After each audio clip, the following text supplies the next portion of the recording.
आखिर बाज के पैरों के पंजों में ऐसा क्या खास होता है जो भारी से भारी जानवर को भी आकाश में इतनी ऊंचाइयों तक लेकर जा सकते हैं? और आखिर बाज अपनी चोंच से अपने ही पंखों को क्यों उखाड़ने लगता है? तो चलिए जानते हैं बाज से जुड़ी कुछ खास बातों के बारे में।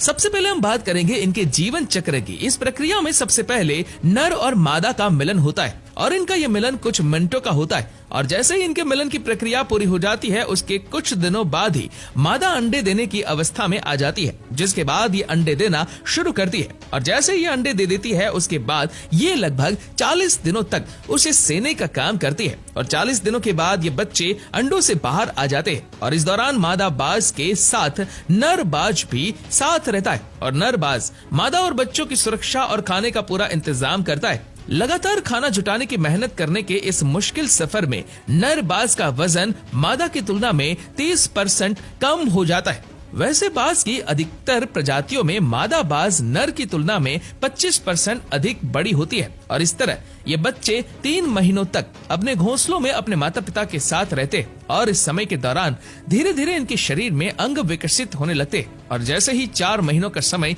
पूरा हो जाता है तो नर बाज अपने बच्चों को आकाश में बेहद ज्यादा ऊंचाई पर ले जाता है और ये बच्चे के लिए एक कड़ा इम्तिहान होता है, क्योंकि नर बाज अपने बच्चों को आकाश में बेहद ज्यादा ऊंचाई पर ले जाकर नीचे छोड़ देते हैं और नीचे गिरने के भय से ये बच्चे उड़ना सीख जाते हैं और इस तरह ये लगभग 2 से 3 सालों में पूरी तरह से वयस्क हो जाते हैं। उसके बाद उनके सिर और गर्दन पर शानदार बाल विकसित हो जाते हैं और इनकी नजरें भी तेज और तीखी हो जाती हैं। साथ ही इनका पंख 7 फीट तक लंबा हो जाता है और इनके पंजे नुकीले और खतरनाक मौत के पंजों में बदल जाते हैं। आपने देखा होगा कि बाज की चोंच आगे से मुड़ी हुई होती है। 40 साल की आयु तक पहुंचते पहुंचते ये चोंच इतनी अधिक मुड़ चुकी होती है कि बाज इस चोंच से शिकार नहीं कर पाता। साथ ही बीती उम्र के साथ बाज के पंख इतने भारी हो जाते हैं कि बाज को उड़ने में भी बेहद मुश्किल आने लगती है। उम्र के इस अनोखे पड़ाव पर शिकार न कर पाने के कारण बाज के मरने के हालात आ जाते हैं,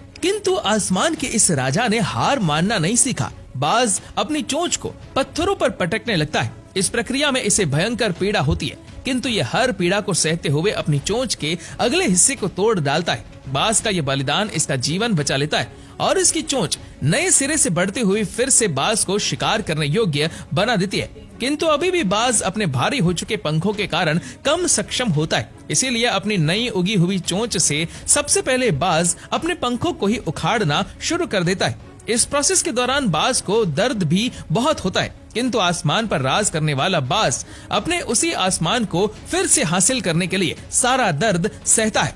बाज को अपने इस बलिदान और तपस्या का फल मिलता है और अगले कुछ महीनों में इसके नए और बेहतर पंख उग जाते हैं, जिसके दम पर ये बाज एक बार फिर से आसमान की ऊंचाई हासिल करता है। बाज की दूसरी और खूबियों में से एक खूबी है इसकी तेज नजर। वैसे तो अधिकतर पक्षियों की नजरें बेहद तेज होती है, लेकिन बाज का इस मामले में कोई मुकाबला नहीं कर सकता। बाज एक ही बार में 2 अलग अलग वस्तुओं पर अपनी आंखों को फोकस कर सकता है। एक बाज एक ही साथ अपने नजदीक भी और दूर भी बिल्कुल साफ साफ देख सकता है, यानी देखने के मामले में ये हम इंसानों से तो बहुत आगे है।